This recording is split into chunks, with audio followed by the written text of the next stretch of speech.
Okay. So the problem of the split second, and I'm sure many of you have heard, very familiar with this term. It was a split second decision. I mean, whenever we hear anyone saying a split second, you know, somebody's dead, is structural to the kind of practice that forensic architecture is trying to promote.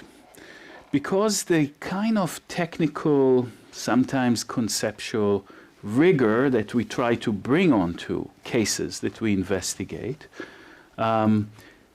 face the danger of becoming a sort of like technical evidence within bureaucratic courts of states or even international courts, right? I mean, what are we doing here if we have become technicians for the court, if our evidence is bureaucratized?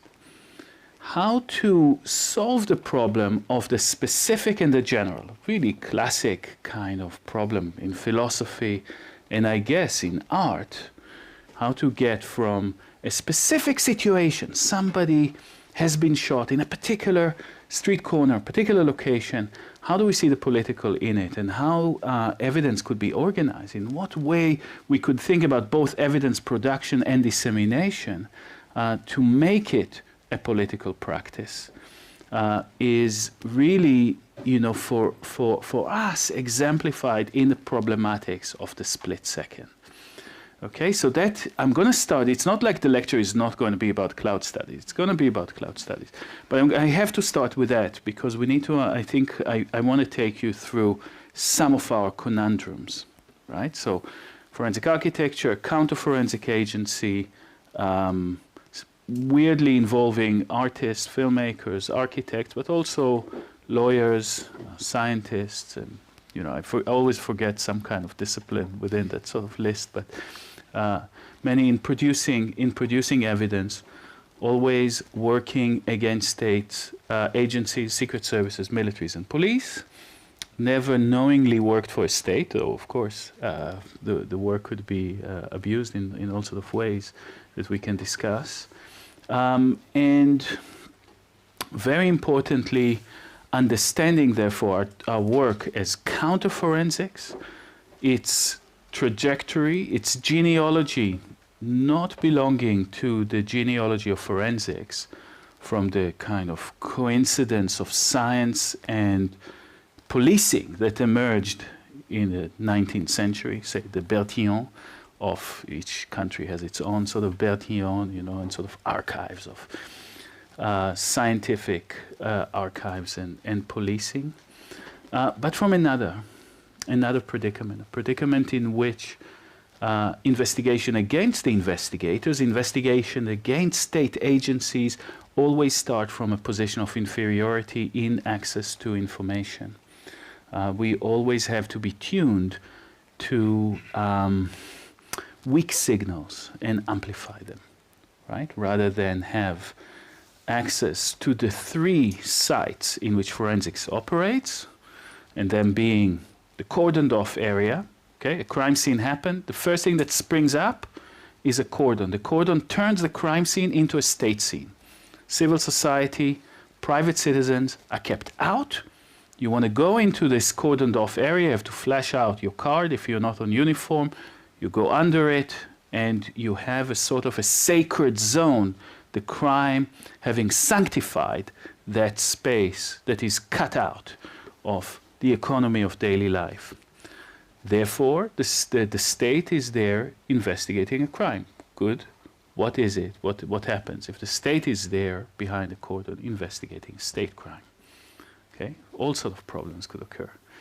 For us, we have no access and no wish to enter into the crime scene. For us, something needs to leak out of the cordoned off area. Something needs to slip under the those kind of police tapes. And the way it's done, that kind of porosity, is happening either through leaks, a conscientious soldier, there are, sometimes we work with an Israeli group called Breaking the Silence, somebody leaks from Secret Service files, we know the examples, or there are actually people in the cordoned off area. and they remember. And they might have picked up their phone and recorded, sometimes risking their lives in doing so, right? In our cities, when we talk about police murders, maybe it's not as dangerous to record as it is in Gaza, where you'll be shot if you take off a camera and recording a crime scene while the Israeli army is there. That's the shoot-to-kill policy that they have. So first, no access to the crime scene.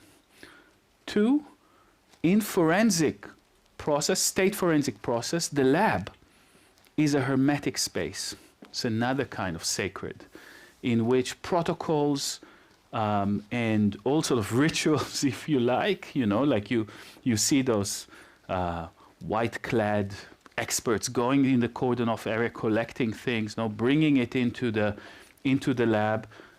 It's always in ongoing investigation. They will never release the information. It is until the reveal. It's all kind of internal. For us, we don't have the privilege of working like that. We replace the studio with the lab. The replacement of the lab with the studio is replacing of a complete mode of work. You work collaboratively. You work with people you don't know. You work with people you never met over the internet. And you are releasing information as you receive it in order to provoke more information to leak under the cordon. And lastly, the sacred of sacreds of forensics, the court, which is a place that you need to be admitted to. And very often we are, and we've presented evidence in courts. Christina is here, has worked on a project that helped convict the Golden Dawn as a neo-Nazi group in Greece. We've had other cases that we worked on in courts, but the absolute majority of cases we would be thrown out of court or never even dream to be admitted, because very often the law, especially in neo-colonial situations, such as in Israel, the country where I come from, the law is weaponized against the colonized. The courts are not sites of justice, they're sites of state performance. And therefore you need to find other fora in order to present the work. So I want you to hold those 3 sites of forensics as we go through the first case very fast. I'm not going to speak in a huge amount of detail. I'm going to skip a lot of the nuance of this case, just so that you get an idea of a killing that happened in the south part of Palestine, in the Negev Desert in English, where an unrecognized Bedouin Palestinian community was evicted by the state. The state raids that place. If I press again, it plays. Maybe if we can take the lights off, people would see better because it's very dark, this next film. A police raid on the village of al-Khiran. These are Israeli citizens, but still, the police raid like there was an army. About 90 clips are taken by an activist, an Israeli activist called Keren Manor. This is the timeline. These are the sequences of videos that are going on. They try to demolish the village. There is some kind of confrontation as things happen, shouting at each other. There is a member of parliament, the head of the Communist Party in the Israeli Knesset is there. He's trying to get in. He's trying to stop the demolition. Now we're going to hear 3 shots. Okay. 3 shots, and now 4 shots. Okay. And now Keren does what all of you would do when you hear a shot. You switch the camera off and you take cover. And that's what she did. When she started the camera back again 14 seconds later, we know it from the metadata of the film, we hear the beeping of a car horn that lasts for another hour all throughout the footage. The beeping of the car horn is where all activists, Palestinians, internationals, Israelis, are trying to get to see what happened. Gunshots, a car horn. We all saw, Chinatown, right? The kind of the last scene. And they're trying to get there, and a cordon is formed, not with a police tape, but with violence. And you'll see it. The beeping, that's the cordon. They get the people away from the crime scene. They don't want people to see what is happening. Though at the same time, when somebody's, and this is what they think, the body of a man who has been shot is leaning against the car horn, somebody's dying, right? The body is still there. This is what it communicates to them. Why is the car horn on? And this is something we've done later. We build architectural models to see through this kind of darkness, because all you see otherwise are, you hear, but you hardly see. What you see is just lights, like stars in a dark night. You see them, but this is one of the kind of techniques that we've evolved to use forensic architecture. So, this is the video, and kind of like help us navigate throughout this terrain. The car horn is the kind of the horror of the violence that has taken place. No one can enter the crime scene, although the sound leaked out, right? So we had three very important sound. Shots. This is Karen herself speaking about not being able to enter. Exactly what is going on. I keep hearing this beeping of the car that is next to me, but I cannot see the car. She's trying to go in, and in that car, a Bedouin Palestinian man, a deputy head of a school in the desert, in the Nakab, it's not exactly a desert, is dying. He's dying of blood loss. The cordon killed him, right? The people try to get in and try to help him. He's in this car. The next morning, the Israeli extreme right media and the police force tweet said, okay, what happened here? There was a terror attack. There's a guy that teacher, supposed teacher, was in a car, ran over a police officer, did a terrorist attack, ran over a police officer. We had no choice. We had no choice. We killed him, right? So the police officer is dead, Erez Levy, and that's the narrative. Also, this is our friend Ayman Odeh. He is a Palestinian member of the Knesset from the Communist Party, the head of the Communist Party. He's been beaten up trying to enter into the cordon. So you see, these are not like hermetic spaces. They're kind of violent, both violent and epistemic, right? Because the cordon off area is a kind of an area of exclusive information. This man said, like in the US, you say the 45th. How you say it? 45th? The 45th. You don't say the name, no? Okay, so that's, I don't remember his number, but I don't want to say his name. But, so he posted on Facebook, and he said terror attack, and he said not only is it a terror attack, now the terror attack is being politicized. We're going to take the citizenship, the Israeli citizenship, as if it's a gift of the Bedouin Palestinians of that village. And then came the head of the police, the minister in charge of the police, and says the people that incited that violence is the head of the Communist Party, hence we're going to take their parliamentary immunity. And, there's an attack, an Israeli attack against Palestinian politics, against Palestinian sort of representation within that. So you see, an event is already, not with us at all, already a split second, and it's a political storm. The commander of the police says it's Daesh. Okay, that's all sort of stories I cannot get into. And then I make the first error. The police in the afternoon after this horrible night release a thermal video. Opa. Eh? Okay, I don't know. It doesn't. Obviously, I should not aim it here, no?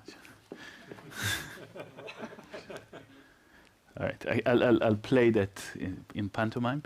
This is the car. This is a thermal imaging taken by a police helicopter. They say, here, let us show you how come he's a terrorist. He's driving in. Here, police officers standing. He's driving with his lights off. They point to the fact that there are no lights in the car. And he notices police officers. He crashes into them. And then we had to shoot. We had no choice, we had no choice. He killed. We had to do. Oh, sorry, it is. Whatever. Okay, we've gone through it. So now we have two videos, and this is always a case can start with more than one video, right? One video, one satellite image, one thing is not an investigation. Investigation is what bring things together. Sometimes, you have a video of somebody shooting somebody. Of course, it's a trophy video that will circulate easily online. To build a case, you need to start composing. So here's the first act of composition. You have a video from Keren Manor, who hears but doesn't see. You have the video from the police that sees but doesn't hear. So it's the only one that sees. So you have, now what happens if you put the deaf with the blind? Effectively, you start seeing something. I'll just make it very, very simple. You start seeing that the shots happen before the crash in the car.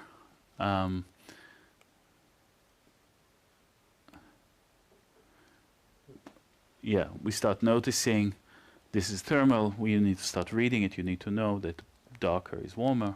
That's a gunshot. Here are the shots, and only later the acceleration begins. Simple, okay? The time is always different than what the state said. It's not like he killed somebody and then he had to be put down, but he was shot at, and then he ran over somebody. Maybe he was shot at and he wanted to revenge, yeah, but it's not the same story anymore, simply by putting two things together. So as I said, the lab is different than a studio. We released it in 24 hours. We put that in a relatively small, kind of like activist, anti-colonial platform called 972. We put it up, and this is being tweeted by the head of the Communist Party. He says, look, the order is wrong. The police says you're distorting evidence, and it's manipulative, etc. So they start faking news it. Like, the minute things are composed, the minute things are not evident, they're manipulated, right? So there's a difference between manipulation and construction. But kind of paradoxically for us, the more evidence we have, we can sync together, we can weave together, the stronger the case. It's the opposite in a public imagination. The more you do, the more space for manipulation you have. So they obviously accuse us like that, but that makes enough of a trigger for a conscientious pathologist to say, to leak out to the press that actually he's examined the body and the leg of Yaqub Musa Abulkian had a bullet in it in the knee, i.e. the leg that should have pressed the gas had a bullet in it. We don't know when the bullet was shot. There was a lot of fire after even, but things start building up. Somebody we don't know bring up this evidence. The government start feeling pressure. The Minister of Police stands in the Knesset, our parliament, and says, I'll continue to tell the truth, being member of nobody will silence me. Now you have a minister in a government, super powerful government, behaving like a minoritarian kind of victim. Nobody will silence me, I'll speak the truth, despite the left, we are like 3.5 people in London, we silence the government, which is a kind of pathology of our time, of kind of very powerful regimes claiming minoritarian position, etc. So that's interesting.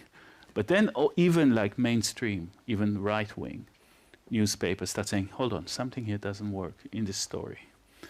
And then the government says, look, we know he was driving with the lights off. What business does a Bedouin Palestinians have driving with the light off when there are police around? We saw the lights were off. So we said, okay, well, let's go back to our files. And we had a lot of clips. We had 90 clips from Keren. We had clips from other people. Let's look at all cars that are driving there and see whether we can find a car of Al-Kian and see if the lights are on or off, because we know something simple. That was a thermal imaging. It wouldn't show if the lights are on or off. The police is manipulating by saying the lights are off. It might be off, but it wouldn't be read by a thermal sensor on the camera.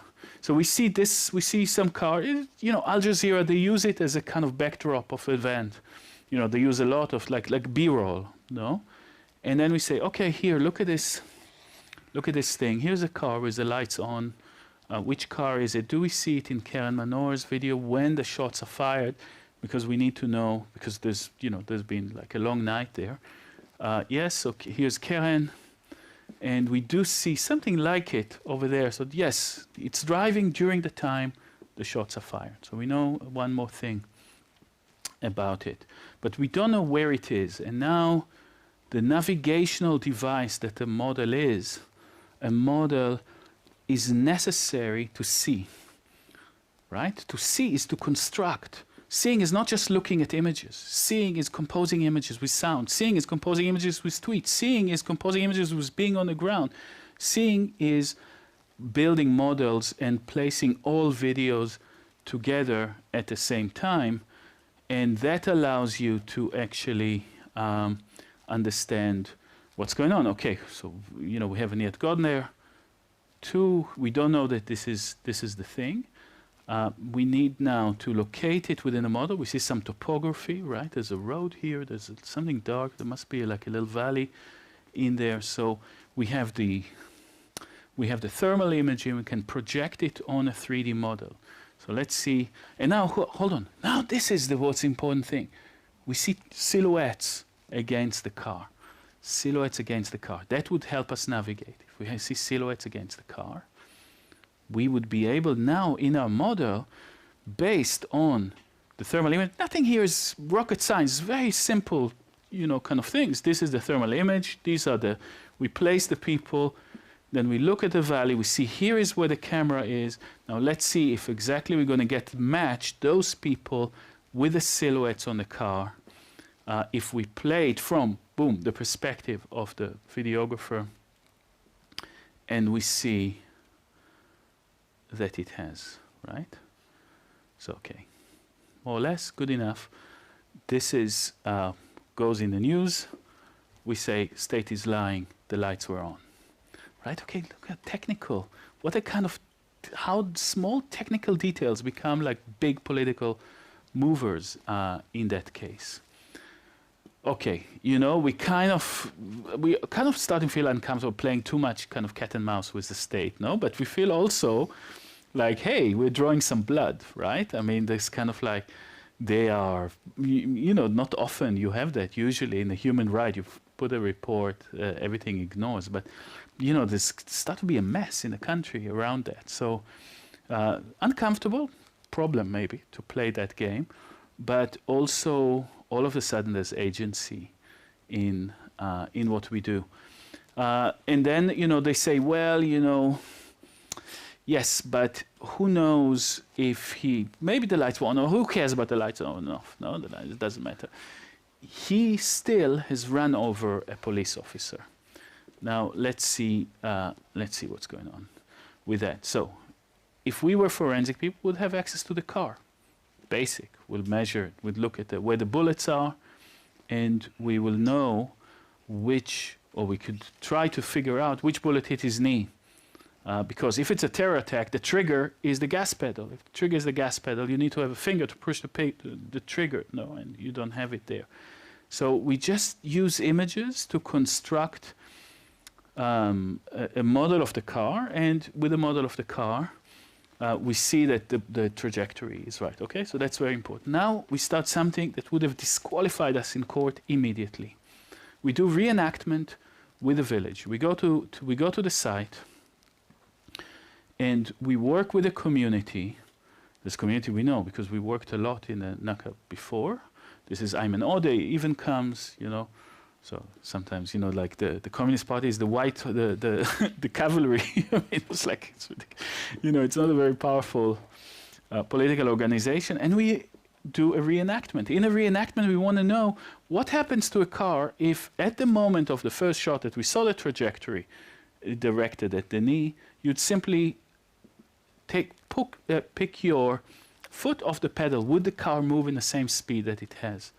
So kind of a reenactment turns the landscape, turns the village into a model of itself, right? It's a model because it's representation, right? Reenactment is representation. But what is very important, what we're seeing here, is a way in which evidence production becomes socialized, becomes an act of common work, and involve not a kind of a neutral position from the outside, but building a community of practice with the victims themselves. Now this is like verboten in legal terms, but very essential in our terms. That's what we would call later open verification, meaning taking truth practices out of a transcendent position, of a kind of an outside observer, neutral, that kind of look and impartial, that looks and uninterested, disinterested, etc., and into an immanent form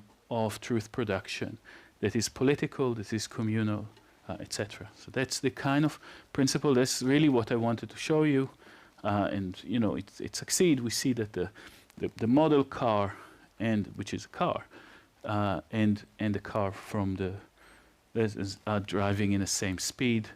Now, of course, as I said, this cannot be court evidence. You know, with the people that you know, this is exactly against the matrix of the law.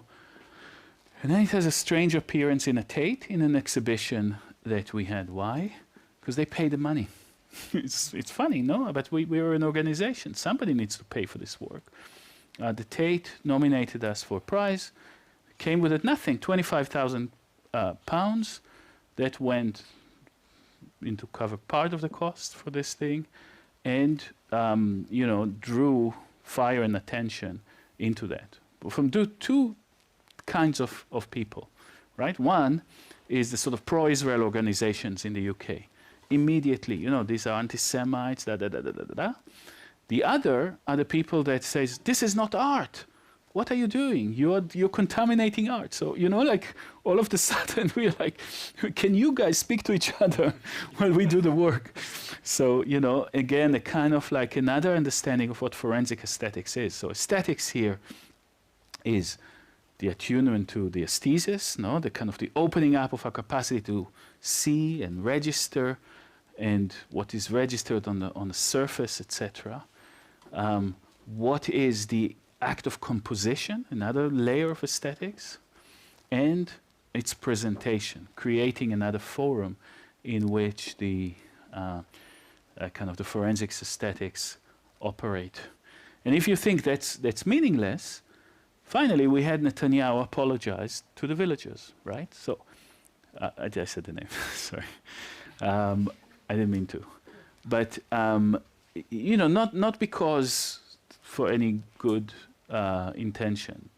He had another legal mess, and he wanted to accuse the prosecution that stitched the file against him, and they said that stitched the file against the villagers, etc., etc. But still, boom, you know, like the family now can receive national insurance. They are, you know, there's material benefit for them. There is potentially a kind of the police ended up with a lot of mud on their face, and egg. Now, what does it mean? Okay, so here is like a flash in a pan kind of like case, but one need to see why you would have the prime minister apologizing and the prosecution that stitched the file against Al-Kiyan not charging the police officers. Why not? Because then it's always the same thing. It's the last resort statement. It was a split-second decision. The police officer stood there, thought it wasn't, right? We accept it wasn't. But he at this case, thought reasonably that his life was in danger, and therefore, in a split-second decision, shot. So what is that split second? So let's think a little bit about that. What does it mean when killing is not a murder? That means it's a kind of a site of exception, no? Like you remember Agamben's famous formulation, no? The camp is a site where killing is not a murder. So the split second is in time, perhaps what the camp is in space. I don't know, but maybe there's an analogy there, right? There's an exception. If you kill within a split second logic, your killing is not a murder. What else we learn about the split second? It's not about what happened. It's about what will have happened. They shot, and a split second never has proof. It's a kind of an anti-proof formulation. It's an anti-forensic formulation, because the crime that you supposedly shoot somebody for has not materialized.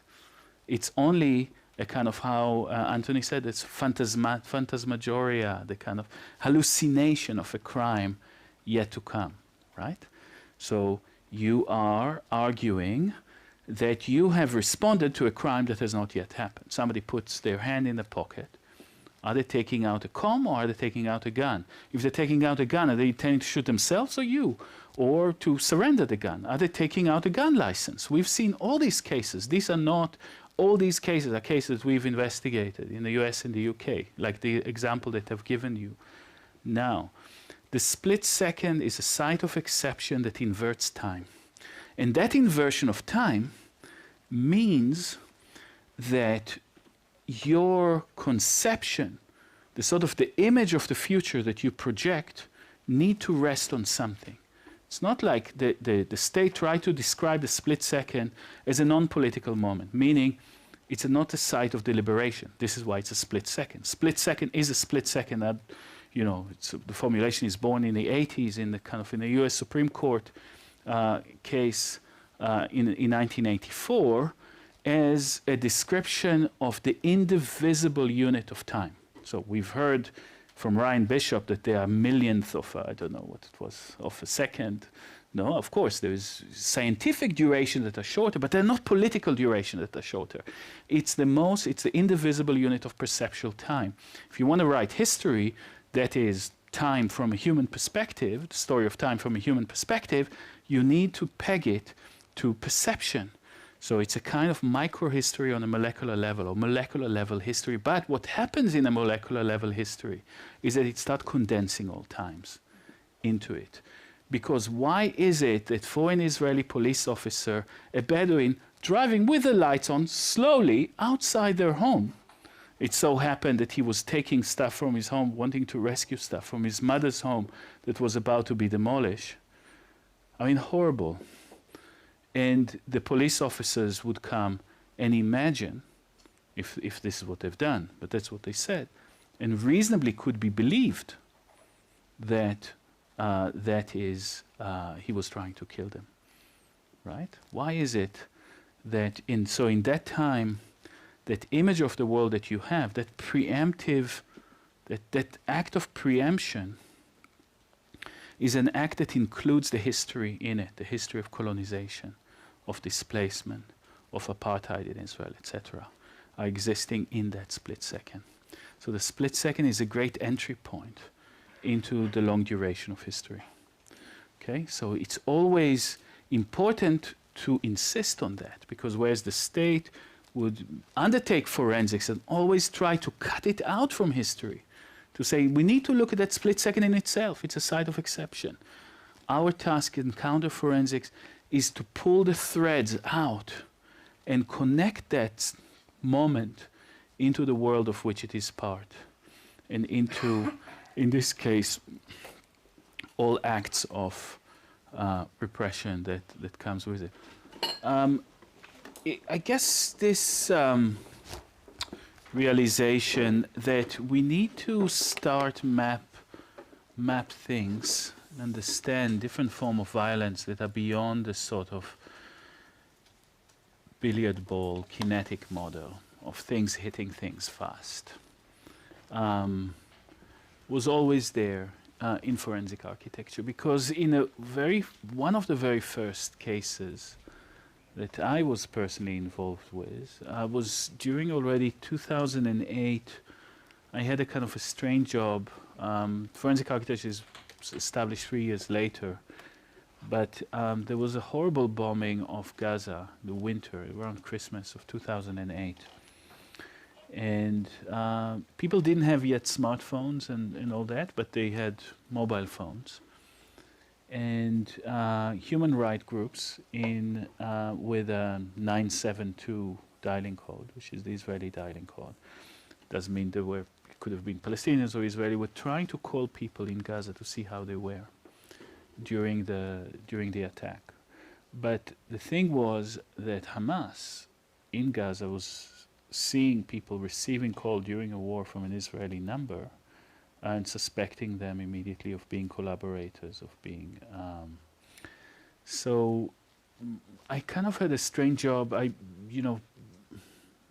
was in London and I was tasked to call people in Gaza with a London number on behalf of this organization. How are you? How is the family? What is going on? What you need?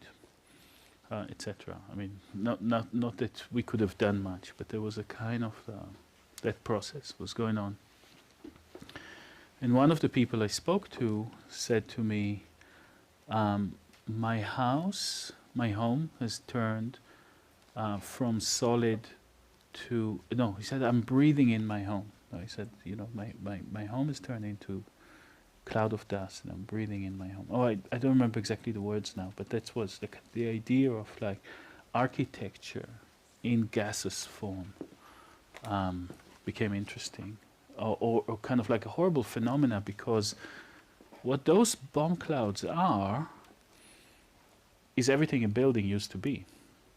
They're mainly vapor, so hot air with water that is created through the blast. So it sucks in the humidity from the atmosphere and like bring them back into high pressure, send a wave, low pressure. Everything gets sucked into there, including humidity, and then that column starts rising until the pressure level, and it opens up into an umbrella or a mushroom and rains onto its shadow.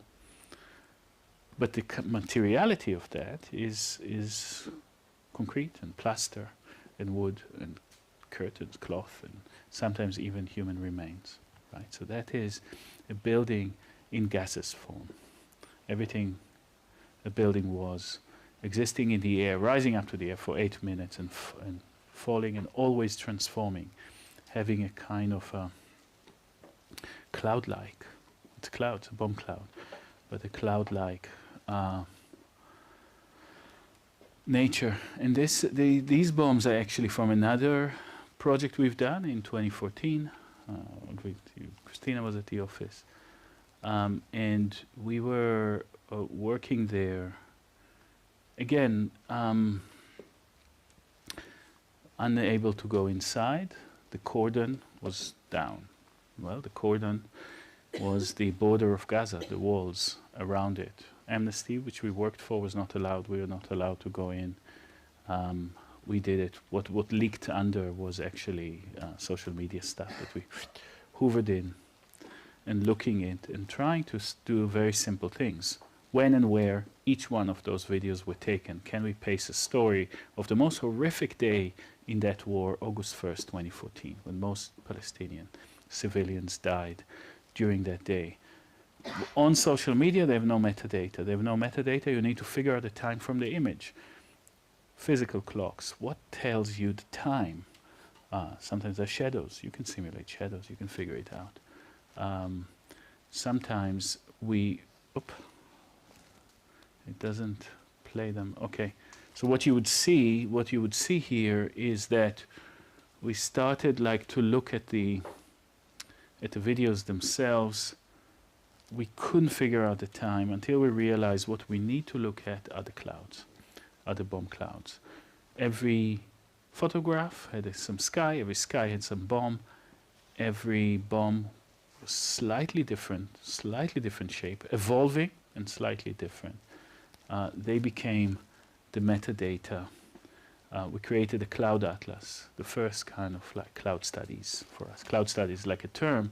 It's very interesting for us because cloud studies is what happened in the 19th century in the kind of last great collaboration, and there were many throughout the history of Western culture, of science and art, right? Artists and scientists figured out the sky, right?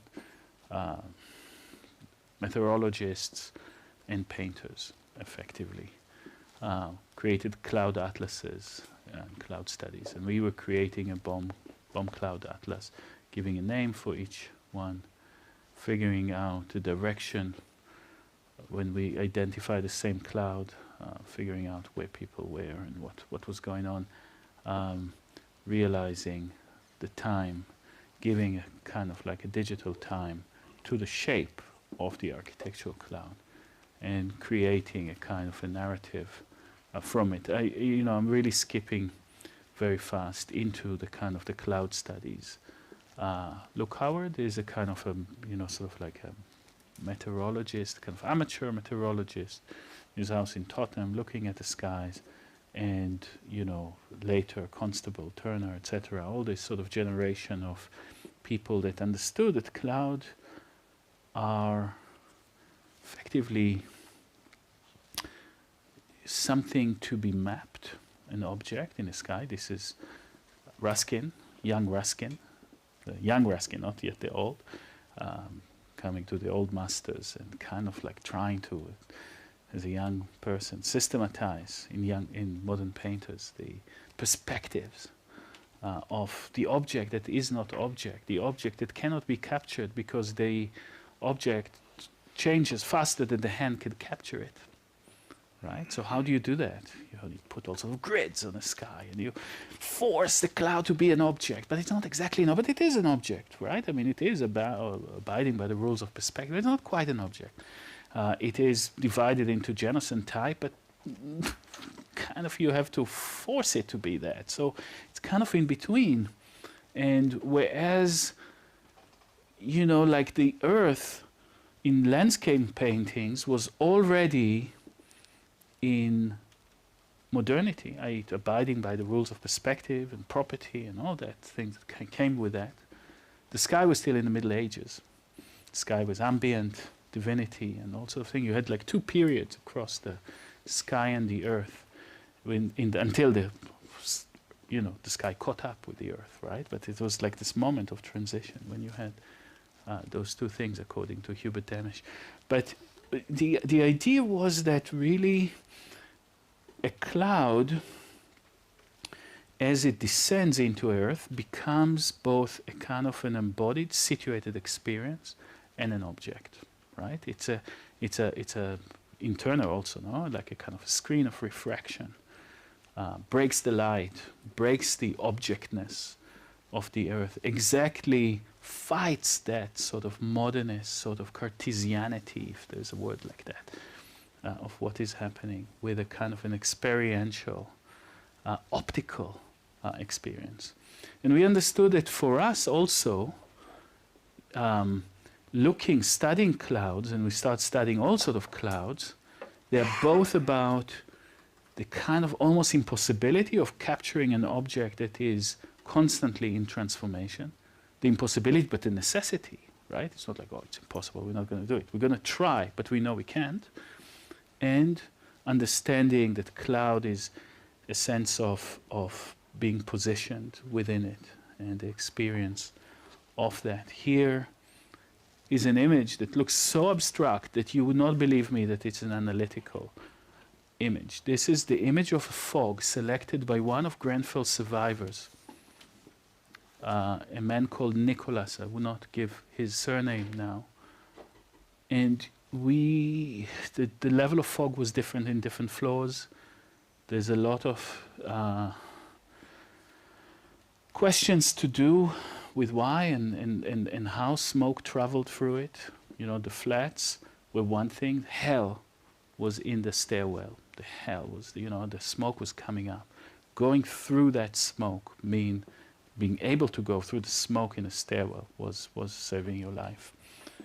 And where many people died is trying to get down there. There was no gas mask. You had to go through that cloud. So, we needed to understand that that's a process of situated testimony that we do. We try to simulate with people because there's no photographs there. So it was also incredibly dark. How thick was the cloud? Could you see the edge of your arm if you stretch it forward? Those films are still coming up. You'll see them. They're incredibly powerful videos of the soundscape and the kind of different optical situations they were in.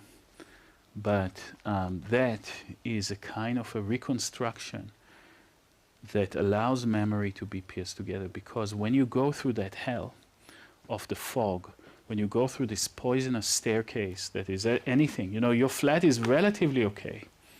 You need to get out. Outside you're safe, but you need to pass that 14 stories of a cloud.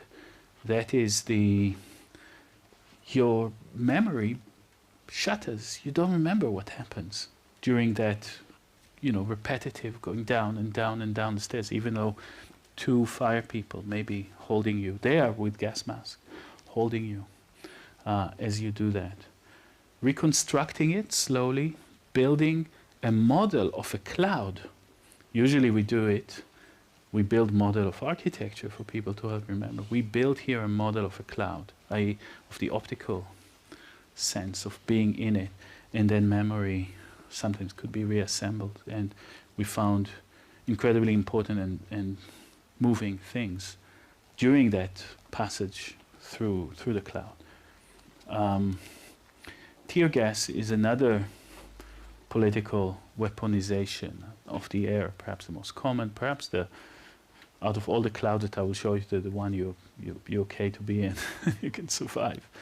That's a photograph I've taken in 2014 in a demonstration, beautiful part of the West Bank, beautiful April day, but you have the soldiers down, from the Palestinian village, we climb down.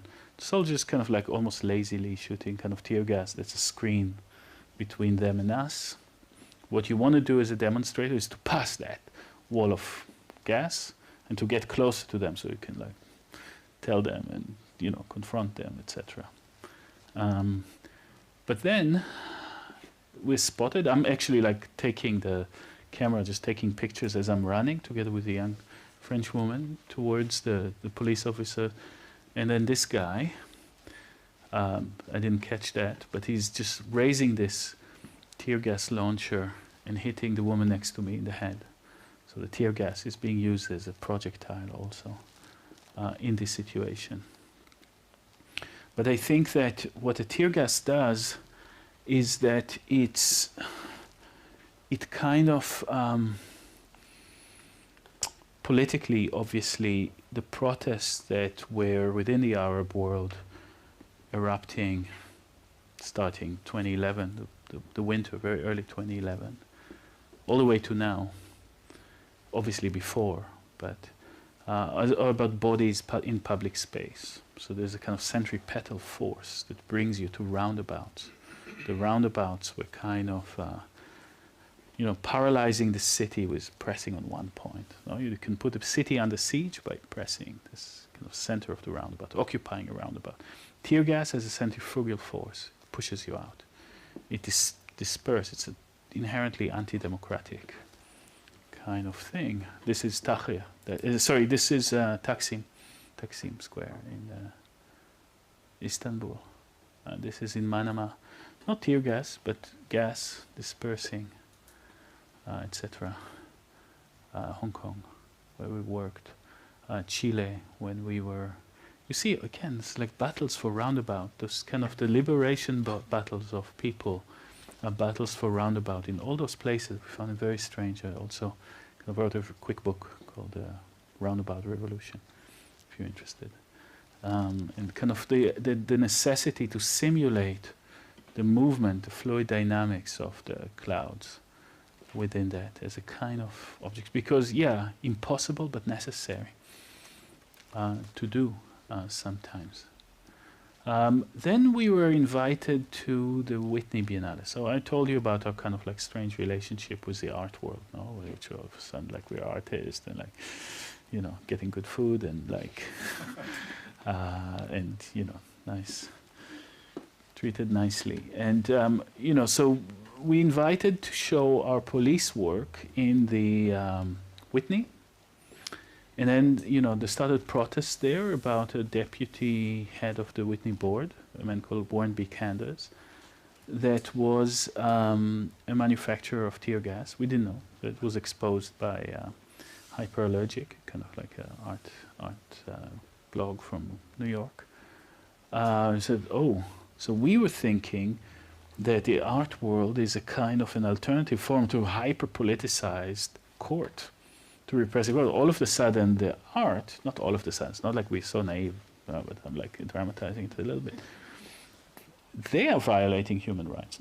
It's not about toxic philanthropy. Absolutely, the guy is a criminal, right? Like the wound in the head of the French activist next to me was done with ammunition that his company manufactures, Fariland Group. They were manufacturing it. So then, in a sense, what does it mean to bring political, if you like, I don't know, this kind of like a very general term, art into museums? No, to a certain extent, there's a taming capacity of a museum. No, there's a kind of a secret agreement between museums and political artists. Actually, they expect you to be very radical within your designated thing, and then highly revolutionary ideas are kind of shown on weekend exhibitions. Where you kind of politely discuss sort of communist insurgency here or there, and it doesn't, and the kind of idea of like radicality versus inconsequentiality is established. As long as you're inconsequential, we want you to be as radical as you can. Now, we were thinking that the white cube or the black box needs to bite back. So for the first time, we actually investigated the museums that invited us. So the Whitney invited us and decided to investigate the deputy head of the board, but still, I would say, or at least what we heard, the most powerful figure in kind of determining that thing and making money on the stuff that we were breathing in different places. So that's the kind of stuff he had, and that's the kind of thing we've done using machine learning. So we wanted, Triple Chaser is the most evil of his munitions, because what you do as an activist when somebody is throwing tear gas at you is like you go like this, you pick it up and you throw it back at the police. So what they do, they broke it into 3. So you take one and the 2 others kind of bring you down. So you cannot do that. Triple Chaser, right? Triple Chaser. 3, boom. You cannot hold those 3 together. They're also very hot. So you need something to hold them. So we say, and now because it's not a lethal munition, it's less than lethal munition, there is no records, no public record of where they sold. So we scan the internet. We want to know where is it. We know it's in Tijuana. This person is in Tijuana helping us get Tijuana. In fact, to make that project, it's again open verification. We need to have partners on the ground. Everybody's involved. Emily Jassy, a friend of ours, artist in Palestine, this in her art residency, probably the most tear-gassed art residency in the world. She finds a Triple Chaser for us. We scan it, etc. We just don't find enough. We don't know exactly where he's selling. We need to scan the internet in the wild. We decide to train machine learning. To train machine learning, you need huge data sets in order to do that. Say 5,000 to 10,000 images of that from different directions. You can tell them, the classify. This is Triple Chaser. This triple. Finally, they could start going by themselves, but they'll bring you a lot. It's true. It's a lot of errors, false positives all the time. We get like plumbing, all sort of stuff. So, but to do that, we decide to use our strength in modeling to create a synthetic classifier. That is to say, these are all not real Triple Chasers. But we tell the algorithm they are. So, and then we place them in all sort of environments that we have and all sort of situations, etc. So as to use fake images to train the algorithm to go into the internet and bring us real images. Right? And then we make a film that is at the same time a film about, so anyone here is photosensitivity? Don't look at the screen if you have, although it's over the threshold. We don't need the music. Thank you. Thank you very much. So that is what we showed a lot, along with explanation. That's a training set. which is at the same time a video for humans and for machines. Why for machines? Because the entire training set that is necessary to train at home your algorithm to find a triple chaser canister is the film. Each frame is showing you against different background. We needed those backgrounds in order to train a machine to identify figure from ground. So there's like randomly generated backgrounds in order to do that. But it's about machine aesthetics, no? And not in a sense of, the aesthetics of machinic culture or something like that. It's what the machine is aestheticized to. You aestheticize the algorithm to images. So that's what was going on in there. And never mind. What is this? Okay, so then this is how it works. It goes online. You tell him to, you give some hashtags. You send it to look at them from YouTube, and then it gives you a probability that what it finds is a triple chaser grenade, and sometimes it's very low probability. It's still in development, but it's doing some work. The guy resigned, which is great. So the guy resigned. He also disinvested from tear gas. Again, it's not that this investigation was part, and this is how investigations should be. They are only as good as the political context into which they are being released. So if there is social movement, if there's protest, if there's civil society action, you give them a piece of evidence and can ignite something. And that is how we like it to be. Not, we don't work alone. It's just what evidence can do, what evidence could trigger. So rather than kind of being, okay, I think maybe I should stop. There's a lot of other clouds and stuff that in Syria and tear gas and this and that. But the video is online.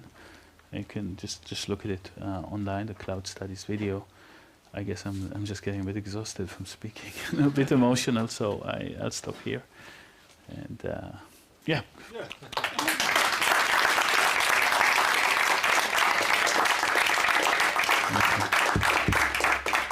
Thanks a lot, Eyal. That was absolutely fantastic.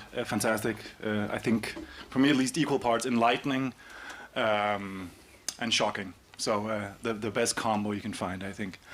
We have time for a couple of questions, not too long, I'm afraid. So any questions from the room?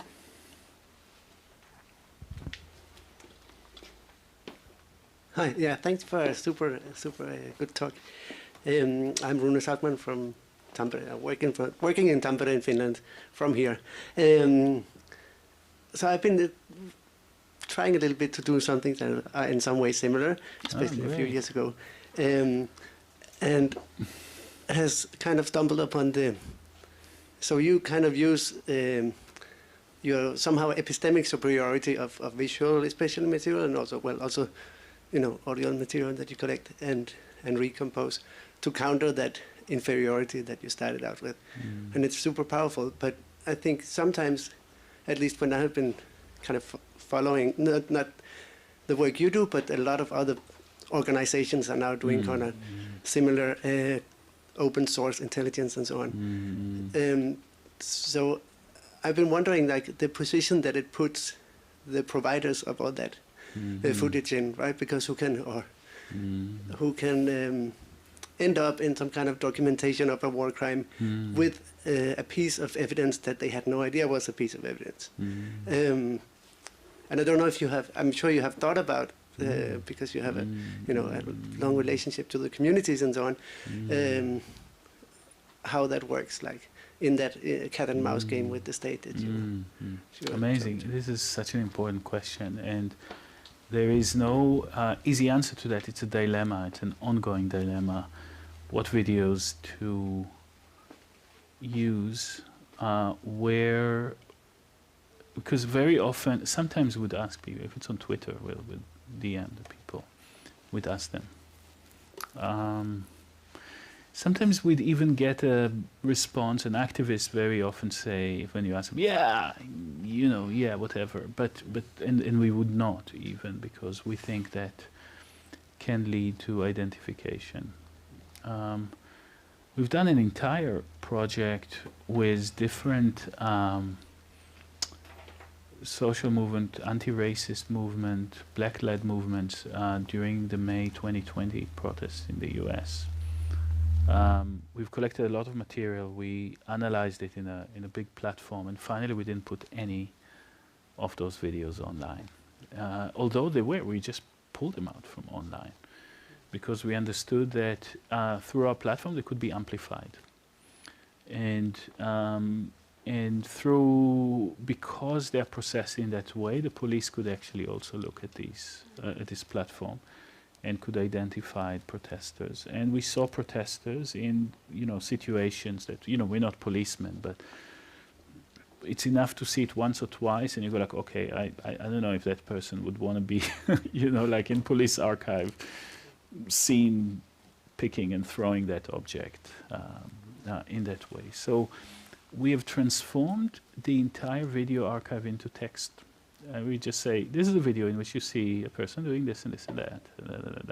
And there's a kind of a note that says, in other words, if we trust you, and you know, we can understand that you are a reliable organization, we'll share the videos with you. But we need that. So that is one thing, but it's not.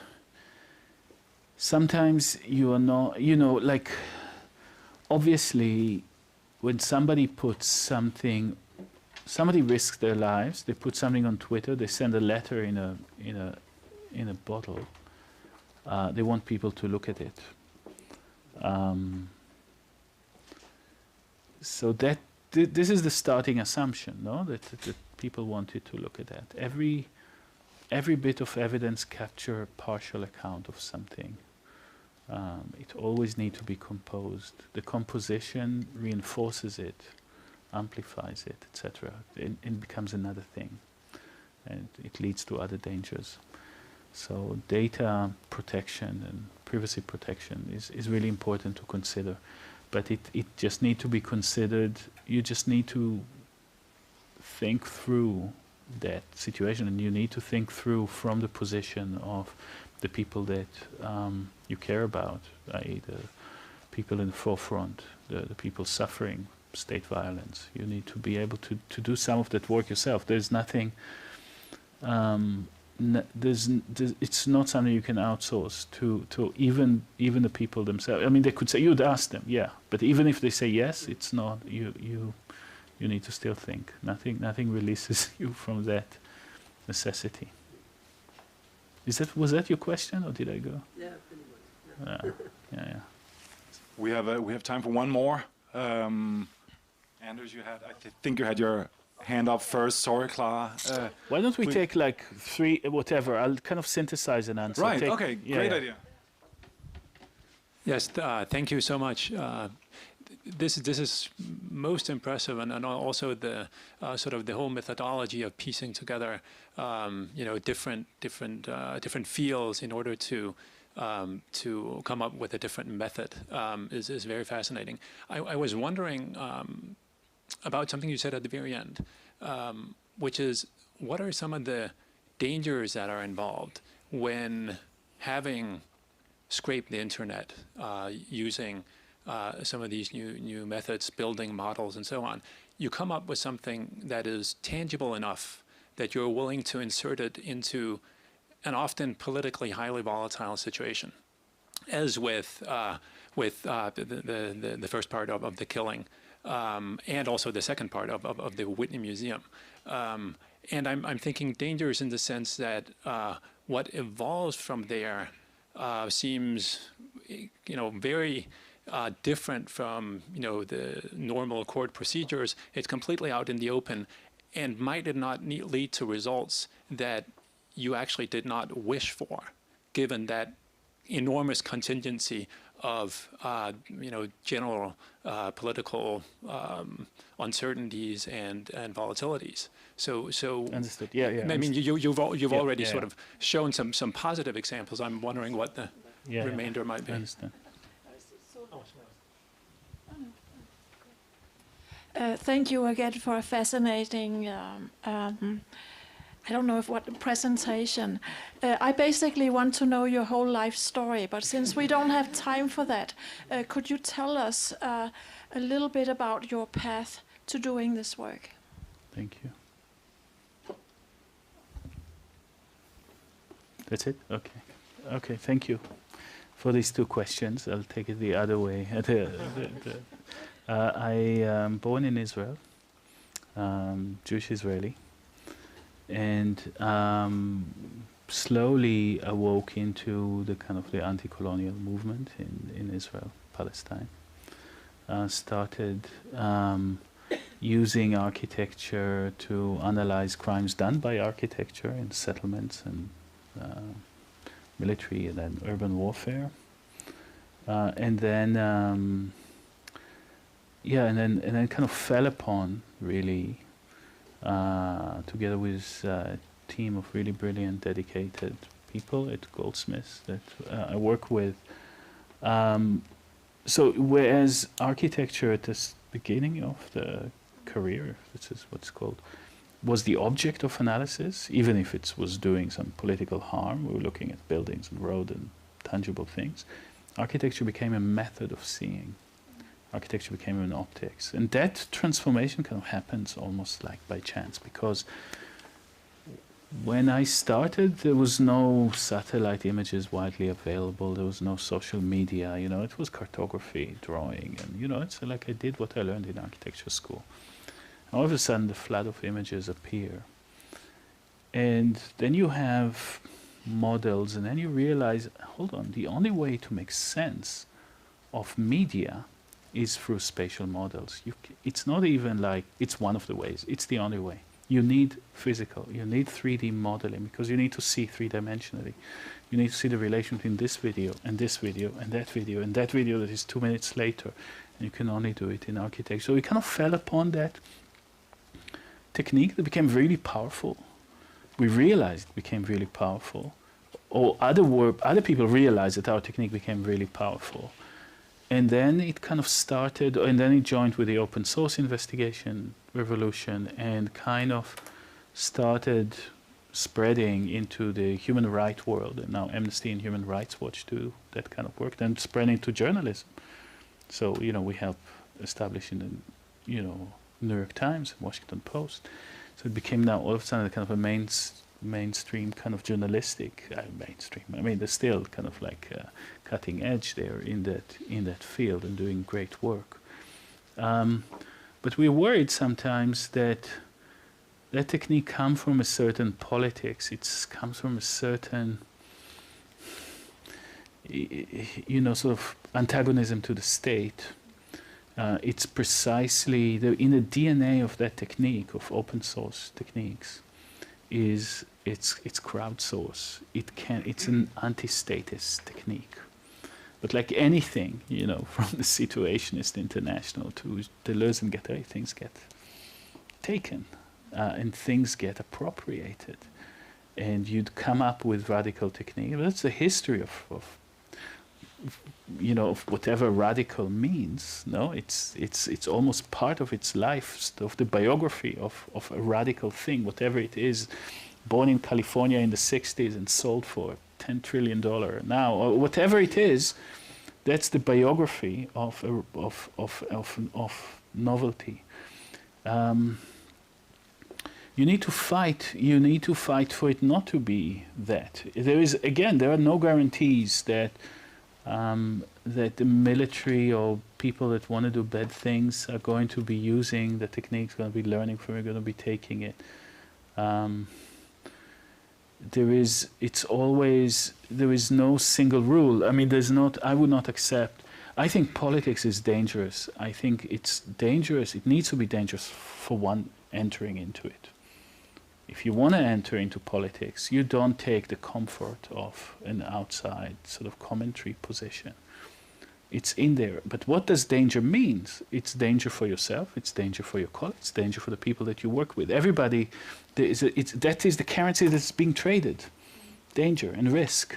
You need to mitigate it.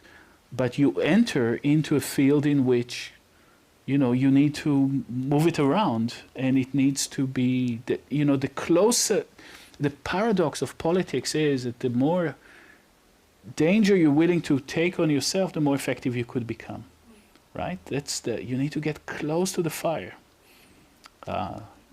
Sometimes, you know, like you say, you don't want to put other people, you know, when we are doing data protection, you know, we realize we cannot really, everybody's trying to sell us stuff to protect our thing, to protect our data, servers, etc. Always so much money, etc. When we know they're going to, you know, they're going to find a Pegasus to go in and, you know, it's just market. You know, we need to defend the witnesses we work with. They're in a drawer on a piece of paper. They're not going online. They're not going in any computer.